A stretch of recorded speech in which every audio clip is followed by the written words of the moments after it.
প্রিয় বন্ধুরা, আজকে আবার চলে এসেছি মাঠের দিকে। আর একটা মাত্র জমি আছে যেটা কাটলে আজকে ডাউন হয়ে যাবে। তো কাটতে খুব ভয়ে ভয়ে কিন্তু মাঠে পা দিচ্ছি, জানো তো। দেখতে পাচ্ছ পায়ে কিন্তু একদম গামবোট পরে আছি, কারণ তোমাদেরকে তো আমি ভিডিও তো দিয়েছি আগে।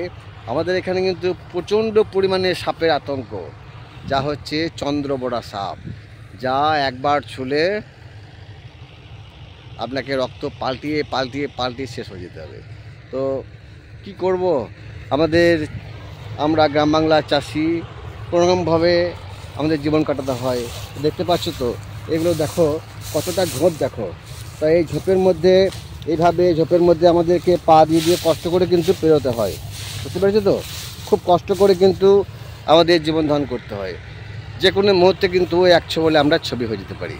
তো ওসব ভাবনা চিন্তা করে লাভ নেই। দেখতে পাচ্ছ কীভাবে আমরা পেরিয়ে যাচ্ছি। এরকম একটা পিস পড়ে গেছে ওইখানে। তো আমার এই ছোট্ট জমিটা এটা কাটা হয়ে গেলেই আমার ধান কাটা হয়ে যাবে।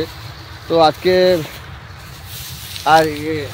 এইটাই আমি এসেছি কাটতে। এটা কাটা হয়ে গেলে আমার হয়ে যাবে, আর আজকে দাউনটাও হয়ে যাবে, বুঝলো তো। তো দেখো, তোমরা পুরো ব্লগটি দেখো, ওকে কিন্তু মিস করে দিও না, কারণ আজকে কিন্তু শুধুমাত্র একটা অন্য ধরনের ব্লগ আমি তোমাদের সামনে এনেছি। তোমার সঙ্গে থেকে দেখো আমি কী কী দেখাচ্ছি। হ্যাঁ, আমি একটু ওইদিকে যাচ্ছি। দেখতে পাচ্ছ তো কী ভয়ঙ্কর জায়গা, বাপরে বাপ, কি ভয় লাগছে যেতে এগুলোতে। তবু কিন্তু আমাদেরকে এই ভয়ে ভয়ে কিন্তু প্রত্যেকটা দিন, বা যে কোনো চাষিকেই, শুধু আমি নয় কিন্তু আমাদের এখানে প্রত্যেকটা চাষিকেই কিন্তু এই ভয়ে ভয়ে গেছে। তো এই আতঙ্কের মধ্যে আমাদের কিন্তু পেরোতে হচ্ছে। আর ভয় করে কী লাভ, এসেছি একদিন পৃথিবীতে আবার চলে যাব। তো তাই বলে একটু ভয় তো থাকবেই, তাই না।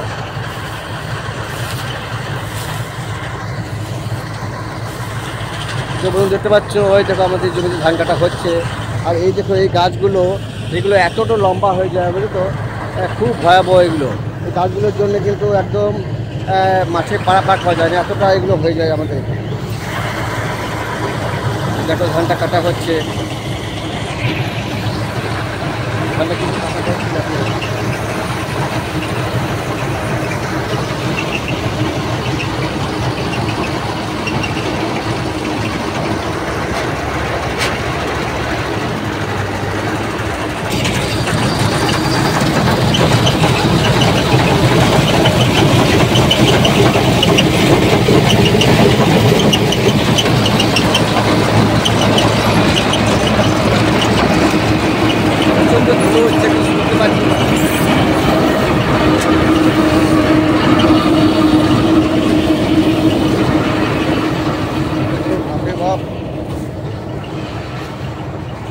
প্রচণ্ড ধুলো উঠছে ওদিকে।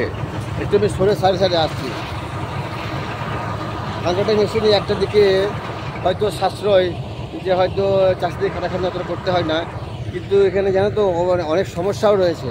যেমন দেখো, এই দেখো এই একগুচ্ছ ধান কিন্তু ফেলে দিচ্ছে। এইভাবে কিন্তু অনেক ধান, জানো তো, মাঠের মধ্যে যেগুলো পড়ে থাকে, সেগুলো আমাদের কাজ হচ্ছে এই যে দেখো এখানে কিছু পড়ে আছে, এই ধানগুলোকে কুড়ি কিন্তু আবার এখানে কিন্তু ফেলতে হয়। হ্যাঁ, তো এইভাবে এতটা চারপাশে আর ঘুরতে পারবো না। মেশিনে বাঁ বাঁ ঘুরে যাচ্ছে। আমি কি পারবো অত মেশিনের মতো ঘুরতে? পারছি না। তাই যেটুকু আমার ভাগ্যে আছে সেটুকু তো পাবো, তাই না। ধুলো হচ্ছে, বাবরি ঢুকতে পারছি না, এতটা ধুলো। বন্ধুরা, এবার দাউন তুলবো কাকে বলে দেখো, দাউন কাকে বলে দেখো। এই ধানগুলো কিন্তু এতটা ধানটা আমরা তুলে নিচ্ছি, দেখো এই ধানটা এইভাবে তুলে নেবো।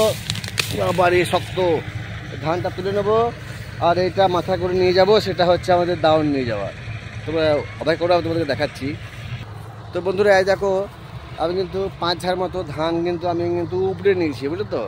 মানে ঈশান কোণে জমিদের আমাদের গ্রাম বাংলার একটা নিয়ম আছে, যখন আমরা যেদিন সেই দিন ধান নিয়ে যাব, তো এই 5 ঝাড় ধানকে কিন্তু আমরা গোড়া সমেত তুলে নেবো।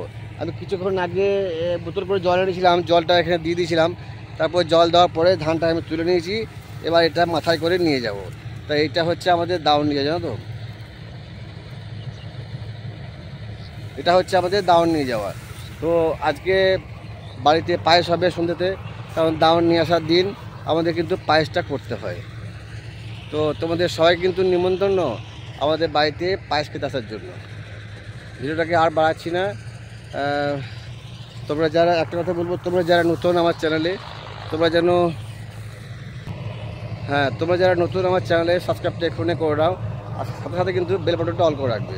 আর যারা সাবস্ক্রাইবার বন্ধু, তোমরা একটা করে লাইক করে দিও আর কমেন্ট করো, কারণ তোমরা কিন্তু দেখতে পাচ্ছি তোমরা কিন্তু কমেন্ট করছো না। তো সবাই তোমরা কমেন্ট করো, তাহলে হবে কি আমি যে ব্লগগুলো দিয়ে থাকি আমারও ব্লগ বানানোর আগ্রহটা আরও বাড়বে, আর ওর সাথে একটা সম্পর্ক তৈরি হবে, তাই না? তো ভিডিওটা বাড়ছি না, টাটা বাই বাই, সবাই ভালো থেকো, সুস্থ থেকো, আর শরীরে কিন্তু সবাই যত্ন নেবে। টাটা।